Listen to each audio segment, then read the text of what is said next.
Good morning and welcome back to my S ফ্যামিলিতে সবাইকে স্বাগত জানিয়ে আমি সোনালি শুরু করলাম আজকের একটা নতুন দিনের ব্লগ।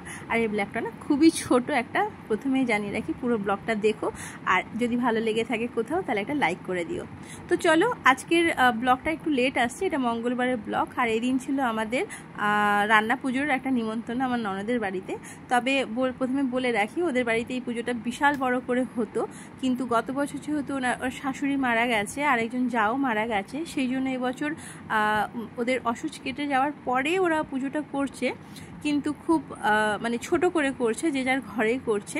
তো সেই জন্য পুরোটা তুলে ধরলাম না, তবে অবশ্যই যাব, কি হচ্ছে না হয়েছে অবশ্যই তোমাদের সঙ্গে তুলে ধরবো। তবে সকালটা আজকে না যেহেতু রান্না বান্না নেই, আর অভিজিতেরও ছুটির ছিল আর মেয়েরও ছুটি ছিল, তো আজকে না একটু মানে চটপটের খাওয়ার খুব ইচ্ছে হয়েছে। তো অভিজিৎ এখানে সেটাই তৈরি করে নিয়েছে আর নিয়ে বলছে বা খুব ভালো হয়েছে। আজকে অভিজিতের অনেক কাজ ছিল, বাইরের কাজ ছিল, তারপর মেয়েকে পড়তেও বসিয়েছিল। আমি শুধু ভিডিওটা শ্যুট করলাম, এই প্রথমবার পড়তে বসিয়েছিল, কিন্তু নিজে পড়েছে বেশি, মেয়েকে পড়িয়েছে কম। তারপরে মেয়ে গেছিলো দোকানে, দোকান থেকে নিয়ে এসছে বিস্কিট দিয়ে একটু দুধ খেয়ে নিয়েছে। দেখো 11:30 বাজে, এদের খাওয়ার কোনো ঠিক নেই আজকে। তবে হ্যাঁ, আজকের দিনটা একটু মিস করতে চাইনি। আজকে রান্নাঘরটা পুরোপুরি কমপ্লিট করার চেষ্টা করেছি পরিষ্কার পরিচ্ছন্ন করে, আর যেহেতু ছোট্ট একটা জায়গা তাই পুরোটা তুলে ধরতে পারিনি।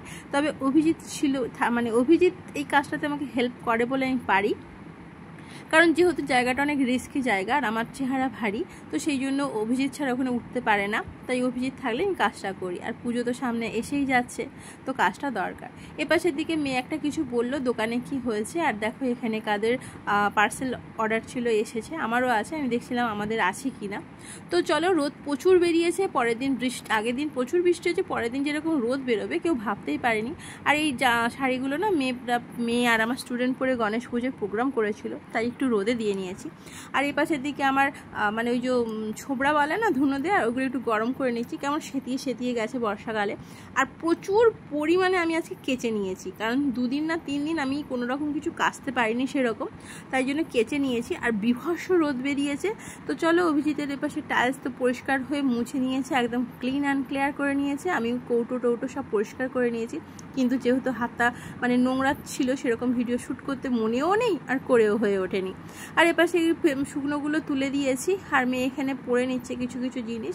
তো আর খবরে তো সবসময় চোখ রাখাই আছে, কখন কি হয় না হয়। তো দেখো খুব সুন্দর রোদ বেরিয়েছে, আমাদের সমস্ত কাজ কমপ্লিট। এবার জাস্ট স্নানটা করব, স্নানটা করে পুজো দেব। আর যেহেতু বিশ্বকর্মা পুজোও ছিল, তো অভিজিৎ সমস্ত মানে আমাদের দুজনের সাইকেল ভালো করে পরিষ্কার পরিচ্ছন্ন করে নিয়েছে। এবার আমি স্নান করে এইগুলোর পুজো করে নেব। তো সেরকম পুজো না করলেও যেহেতু এরাও মানে বিশ্বকর্মারই অংশ বা জিনিস, তো পুজো তো করতেই হবে। তো যতটুকু জানি ওই সিঁদুরের ফোঁটা দিয়ে, ফুল দিয়ে, ধূপ দিয়ে, ঘন্টা বাজিয়ে পুজোটা করলাম, মানে ওই নিজে নিজে ঘরোয়া যেমন পুজো হয় আর কি। তারপর এবারে 3 জনে মিলে বেরোবো ননদের বাড়িতে, যেহেতু নিমন্ত্রণ রয়েছে, যেতেই হবে। কিন্তু এইসব করতে করতে না দুপুর 2টো বেজে গেছে, আর প্রচুর ফোন করছে যে এবারে চলে আয়, কিন্তু আমাদের আর টাইম হচ্ছে না। আর জানো তো, এই যে বাড়িটা দেখছো আমার পাশে, এই গাছপালায় ভর্তি, এর বাড়ির পিছনেই হচ্ছে আমার ননদের বাড়ি, কিন্তু ক্লোজ আপ হলে যাওয়ার রাস্তাটা অনেকটাই ঘোরা, মানে অনেকটা ঘুরে যেতে হয়, এপাশ থেকে যাওয়ার কোনো রাস্তা নেই। তো চলো, এপাশের দিকে পুজো হয়ে গেছে। আজকে লাড্ডু দিয়ে অভিজিৎ পুজো করেছে, লাড্ডু দিয়ে, আর আমি তো অন্যান্য জিনিস দিয়ে পুজো করেছি। তো এইদিকে ননদের বাড়ির জন্য মিষ্টি নিয়ে নিয়েছি। তো মেয়ে মিষ্টিটা নিয়েছে, কিন্তু ওর না জুতোটা ছোট হয়ে গেছে বলে ও খুব রেগে গেছে, ও কি জুতো পরে যাবে, তাই জন্য বলছে আমি এখন বাবার জুতো পরে যাব। তো সেই হচ্ছে আর কি। তো চলো, এখন লোকের বাড়ি যাওয়ার টাইম, 2:30 বেজে গেছে, এখন ব্যায়াম করছে স্নান করে এসে। কালকে ওরকম বৃষ্টির পর আজকে রোদ দিয়েছে, দেখো তাকানো যাচ্ছে না, এত রোদ। দেখো কতটা রাস্তা ঘুরতে হয়, প্রায় সামনে চলে এসেছি। অভিজিৎ এখনও আসছে না, ওই যে পিছনে এসেছে, তো ছুটতে চলে এলো। আর আমরা কখন বেরিয়েছি তাও পৌঁছতে পারলাম না। তো এই যে চলে গেল মা, মানে বাবার মেয়ে হাত ধরে, আমাকে আর পাত্তাও দিল না। তো যেতে যেতে দেখো একটা ডুমুর গাছ দেখাচ্ছি, কত ডুমুর হয়েছে, বোধহয় কেউ খায় না এই ডুমুরগুলো, তো জানি না। তো প্রচুর ডুমুর হয়েছে, এগুলো ডুমুরই বলে বোধহয়, যাই হোক। তো চলো, এবারে এসে গেছি এবার এদের এই রাস্তাটা না একটু জল জমে। এই পাশের দিকে রয়েছে ডান দিকে ভাড়া বাড়িগুলো, ওদের ভাড়া বাড়িও আছে। আর এই হচ্ছে আমার ননদের বাড়ি। আর প্রচুর পরিমাণে বিড়ালে ভর্তি, দেখো সামনে একটা রয়েছে। তো ভেতরে গিয়ে দেখি ওদের খাওয়া দাওয়া আমাদের জন্য বসে বসে ওদের খাওয়া দাওয়া কমপ্লিট হয়ে গেছে। তো আমাদের একটু লেট হয়ে গেল, কিছু করার নেই। তো চলো, মেয়েজো কর্তা ঢুকে বসে পড়েছে, যে নন্দাই আর ননদ বসে আছে। তো আরেকজন কেউ খেতে এসেছিল, যাই হোক। আমাদের এখন খাওয়ার পাহারা দিচ্ছে। আচ্ছা, খাওয়ারের এটা হচ্ছে গিয়ে চিংড়ি ভাজা, এটা বলে ইলিশ, এটা কি রুই, বেগুন ভাজা আছে, কলা ভাজা, আলু ভাজা, এটা ডাল শুকনো আছে, নারকেল ভাজা, এত কিছু দিয়ে হয় পান্তা। এখনো বাকি আছে, না সেটা হ্যাঁ অবশ্যই ঠিক আছে, কোনো ব্যাপার না, এটাতে হয়ে ভেসে যাবে। তো ওরা খেতে শুরু করে দিয়েছে। যথারীতি ফিরে এলাম, এসে আবার টিউশনি পড়ানো শুরু হয়ে গেছে। তো সেটা তুলে ধরলাম না, কিন্তু পাশের বাড়ি যে পুচকে আছে না, তার বোধহয় আজকে পুজোর শপিং হয়েছে।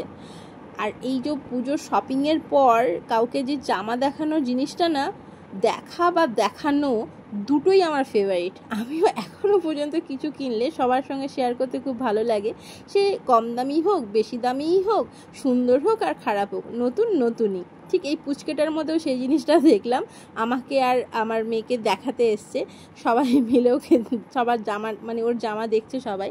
তো খুব ভালো বলে আমরা বলছি। তো যাই হোক, নতুন জিনিস ভালোই লাগে, আর বাচ্চাদের তো বলাই যায় না। আর এ পাশের দিকে রাত্রেবেলা দেখো মানে কিভাবে ভিডিও করবো বুঝতে পারছি না, প্রচুর পরিমাণে গরম, মানে কালকে যে বৃষ্টি হয়েছে সেরকম মানে কোনো ওয়েদারের কিছু নেই, প্রচণ্ড গরম স্টার্ট হয়ে গেছে। যে পরিমাণে রোদ দিয়েছে তার মধ্যে চলছে লোডশেডিং, মানে মারাত্মক একটা গরম হচ্ছে। অভিজিৎ তো বাইরে চলে গেছে গরমে, আর এইদিকে দেখো বইপত্র ছড়িয়ে ওই যে এইভাবে শুয়ে আছে, ফোন দেখছিল, ফোনটা নিয়ে নিয়েছি তাই জন্য। এই গরমের মধ্যে ও ফোন দেখা বন্ধ করছে না, মানে কি বলবো। আর এই পাশের দিকে কারেন্ট আসতে হঠাৎ করে অভিজিতের মনে হচ্ছে আরে ব্যাগের মধ্যে তো একটা গিফট আছে, ওর কাজের ওখান থেকে গিফটটা দিয়েছিল। তো চলো সেই গিফটটা কি দেখো। তো যাই হোক, ভালো লাগে, তো মনে ছিল না, হঠাৎ করে মনে পড়েছে। তো দেখা গেল যেহেতু অভিজিৎ একটু খেজুর খায়, ওর মানে রোজ 4টে করে খেজুর ওকে ডাক্তার খেতে বলেছে। তো সেই জন্য দেখো ওর কাজের ওখান থেকে ওকে খেজুরেরই প্যাকেট গিফট করেছে। তো যাই হোক, জিনিসটা খুব ভালো লাগলো, গিফটই হয়। চলো আজকে এই পর্যন্ত, দেখা হচ্ছে নতুন একটা ব্লগের সঙ্গে। সবাই ভালো থেকো, সুস্থ থেকো। আর ওই যে বললাম, যদি কোথাও একটু ভালো লেগে থাকে তাহলে একটা লাইক করে দিও, সাবস্ক্রাইব করতে ভুলো না। চলো টাটা।